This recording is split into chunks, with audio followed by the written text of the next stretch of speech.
Apparently, mga kababayan, hanggang ngayon hindi pa rin po tumitigil si Harry Roque patungkol sa issue ng pulburo na yan. Patungkol dyan sa pinauso nila na bangag-bangag. Hanggang ngayon, yan pa rin po ang litanya niya at mga kuda. Hanggang ngayon, pinupush pa rin niya ang issue na yan. Pakinggan po natin ang mga sinabi dito ni Harry Roque at ating pong sagutin. Hinahamon ko ngayon ng NBI, ang DICT, ba't hindi nyo gamitin mga computer apps nang malaman natin kung deepfake nga yan o hindi? Pero sabi po ng Deepware, hindi naman po ako, wala akong dahilan para pagdudahan ang teknolohiya ng Deepware, wala pong deepfake or AI na ginamit dyan sa pulvoronic video na yan. Pero ang punto, mga kaibigan, no? Ngayong unang-una, may deklarasyon si Presidente na mayroon siyang nakitang ebidensya nung siya mayor pa na gumagamit ang pinagbabawal na gamot ang ating Presidente ngayon. Pangalawa, si Agent Morales na nagsabi na meron siyang confidential agent na nagpakita ng ebidensya na nung minsan ay gumamit ng pinagbabawal na gamot ang ating Presidente. At ngayon, ang video na pumasa naman no, sa deepfake analysis ng Deepware ay nagpapakita ng isang video na mukhang si Presidente gumagamit ng white powdery substance na tinatawag natin pulburon. So ngayon, dapat magsalita na ang Presidente. Naku naman mga kababayan, mga kaibigan, ayan pa rin po ang issue ni Harry Roque. Ayan pa rin po ang issue nila. Yung kanilang pinausong pulburon na yan, yung pulburon video na yan. Anong petsa na? August na. Hanggang ngayon, ayan pa rin ang pinupost nyo. Sinasabi ni Harry Roque na noong mayor pa daw po si PRRD ay nakakita daw po ng ebidensya na gumagamit ng pulburon si PBBM. Walang saysay ang sinabi mo, Harry Roque, dahil mismo si dating PNP Chief Ronald Bato de la Rosa, ang sabi po niya hindi kasama sa narco-list si PBBM noon, nung hindi pa siya Pangulo. Noong nakaraang administrasyon, ayan po, sabi niya, hindi kasama sa narco-list. Tapos yung pinaka-latest, ayon din kay dating PNP Chief Oscar Albayalde. Ayan po, recent lang itong balitang ito. Sinabi niya na hindi rin po kasama sa watchlist si PBBM noong hindi pa siya Pangulo. Ayan nakalagay. So anong saysay ng mga sinasabi mo? Babalik yan lahat sa inyo, Harry Roque. Dahil yung kagaya niyang PIDEA leaks, yung pulburon video, hindi nyo naman napapatunayan sa korte. Sa korte nyo yan patunayan. Lagi na lang kayo, ayan, yung ginagawa nyo ang trial by publicity. Yung ginagawa nyo ang inappropriate. Bakit hindi nyo yan dalhin sa tamang venue? Lagi nyo sinasabi kay Senator Risa Hontiveros, dalhin sa korte, dalhin sa ganito, sa ganyan. Pero no dinala na ni Senator Risa sa korte yung mga kaso ni Quiboloy at kaso ng mga kinakaharap ng inyong mga kakubol, dinala na sa korte. Pero ano, nasaan sila? Nagsialisa, nagsitaguan, hindi makita. May mga warrant of arrest, no? Dinala sa korte. Ngayon, yung ginagawa nyo, yan ang dapat nyong dalhin sa korte. Pero ano ginagawa nyo? Puro kayo trial by publicity. Kahit kayo siguro hindi confident na mananalo sa korte. Walang nangyari dun sa hearing ng PIDEA leaks sa Senado. Si Senator Bato na ang nanguna doon. At yun na nga po yung sinasabi ko, dalawang dating PNP Chief, si Senator Bato at si dating PNP Chief Oscar Albayalde na po ang nagsabi na hindi kasama sa narco-list si PBBM. So anong saysay nung sinasabi mo na may nakitang gantong ganyan ebidensya? So walang saysay. Napapahiya lang kayo, pinapahiya mo lang ang sarili mo, Harry Roque. Parang gusto kong sabihin sa inyo, sumuko na kayo. Tantanan nyo na yung issue na yan, yung bangag-bangag issue na pulburon-pulburon na yan, na itinatanim nyo sa utak ng mga tao, wala namang pinapatunguhan. Dahil kahit kayo, hirap kayong patunayan. Dahil kahit mga kasama nyo, ay kinukontra ang mga sinasabi nyo.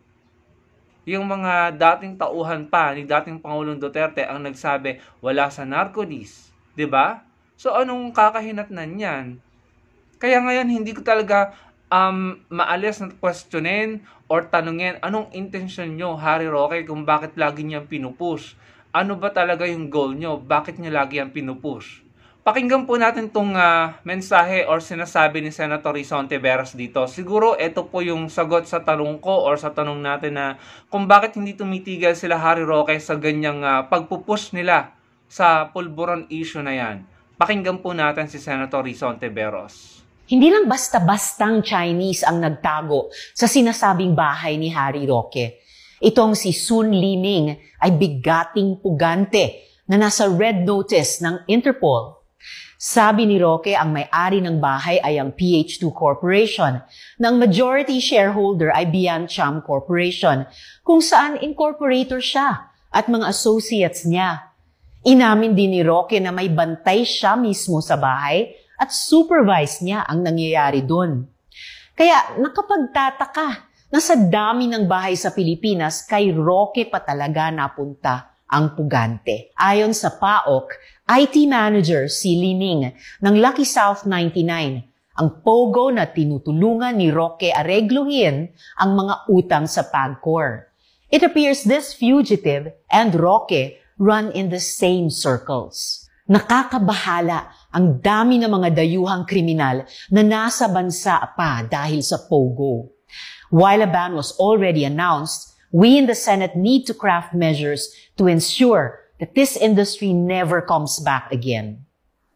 Ayan mga kababayan, narinig naman po natin si Senator Risa Hontiveros. So mapipigilan niyo ba yung mga tao na magtanong ng totoong dahilan nila Harry Roque kung bakit lagi nilang binabanatan ng Pangulo natin, kung bakit lagi nilang pinauulit-ulit pinupush yung bangag-bangag issue na yan, yung pulbura na yan? So, magkukonklud tayo ngayon na siguro dahil ang daming nasisiwalat na tila mga baho, no, ng camp, ng side nito nila Harry Roque.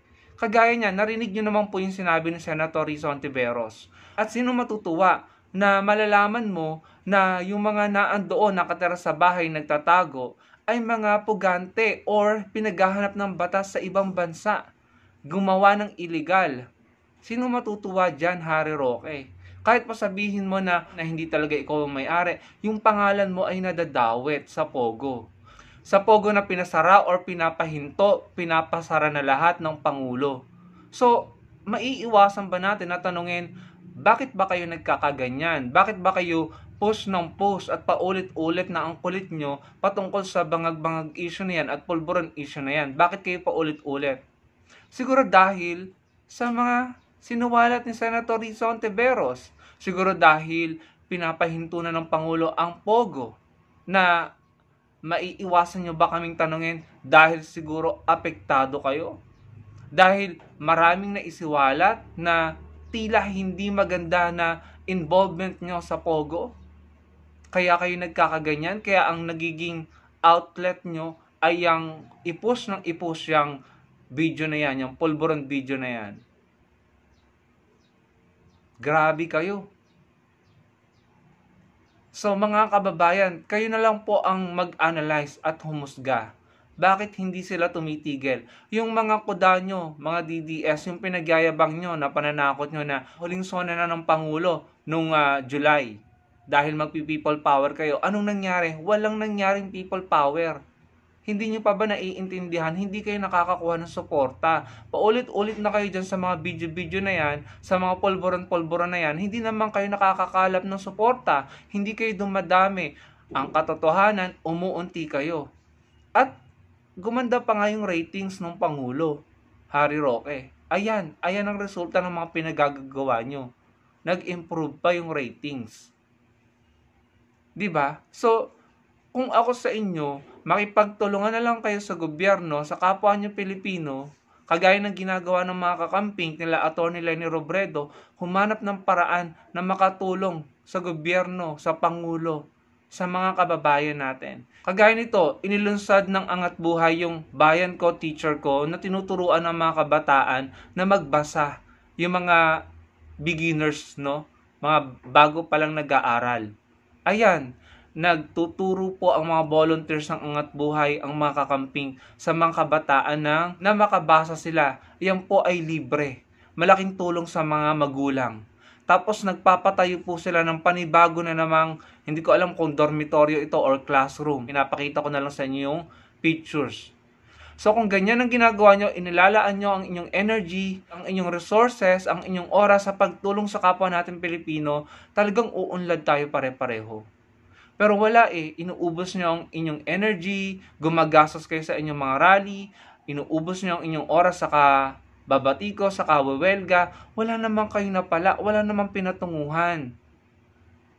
Napapagod lang kayo. Hindi naman dumadami ang support nyo. Hindi nyo naman nakakamit ang goal nyo. Paulit-ulit lang kayo. Pero yung obvious, kitang-kita natin, ginagawa nyo ba to dahil nadadawit ang pangalan mo or yung pangalan nyo dyan sa mga pogo-pogo na yan? Nagtatanong lang naman ako, yung ba yung reason na dahil ang daming nasisiwalat na tila hindi maganda sa paningin at pandinig ng mga Pilipino? Ang mga Pilipino naman ay matatalino, nauunawaan nila kung ano talagang intensyon nyo. Anong nangyari? May napala ba kayo? Kagaya ng mga sinabi ko, kinontra kayo ng 2 dating PNP chief. Wala. Wala kayong napapatunayan hanggang ngayon.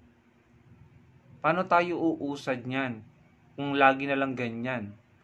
Na imbis na magtulungan, maglaan ng oras para makatulong sa kapwa Pilipino, mag-contribute ng pagtulong, maliit man yan o malaki, kahit isang balot ng tinapay or kung ano man na kayang ibigay, at least tumutulong. Pero yung ginagawa nyo is completely opposite sa ginagawa ng mga kakamping, ng mga PBBM supporters, at ginagawa ng mga volunteers ng Angat Buhay, at ginagawa ng mga pro-government, pro-Pilipino.